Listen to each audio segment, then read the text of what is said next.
गांव के बाहर एक घना जंगल था जिसे लोग मृत्यु वन कहते थे। जंगल के बीचों बीच एक पुराना विशाल पेड़ था जिसे खूनी पेड़ कहा जाता था।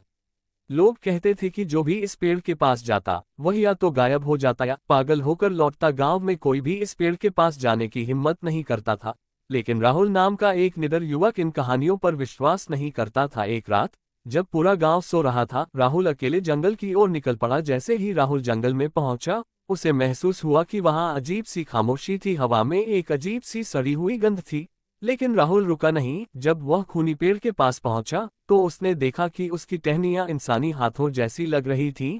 राहुल ने हिम्मत जुटाकर पेड़ की छाल को छूने का फैसला किया। जैसे ही उसने छाल पर हाथ रखा, उसे महसूस हुआ कि वह ठोस नहीं थी, बल्कि नर्म और गीली थी, जैसे इंसानी चमड़ी। तभी उसे एक धीमी फुसफुसाहट सुनाई दी, तू यहाँ क्यों आया? राहुल के पैरों के नीचे जमीन हल्की हल्की हिलने लगी। उसने नीचे देखा तो उसे कुछ सफेद चीजें दिखी, इंसानी हड्डियां। अब राहुल को एहसास हुआ कि यह पेड़ सच में श्रापित है। अचानक पेड़ की शाखाएं हिलने लगीं, जैसे कोई उनमें से निकलने वाला हो। राहुल पूरी ताकत से गांव की ओर भागा, लेकिन उसे लगा कि पेड़ उसके पीछे बढ़ता जा रहा है। जैसे ही उसने गांव की सीमा पार की, आवाजें अचानक बंद हो गईं।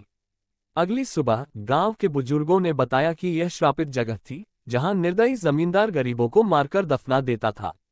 राहुल समझ गया कि कुछ रहस्य छेड़ने नहीं चाहिए, वरना उनका अंजाम भयानक हो सकता है। लेकिन आज भी जब कोई उस जंगल के पास से गुजरता है तो उसे फुसफुसाहटें सुनाई देती हैं, यहां मत आना वरना तुम भी वापस नहीं जा पाओगे।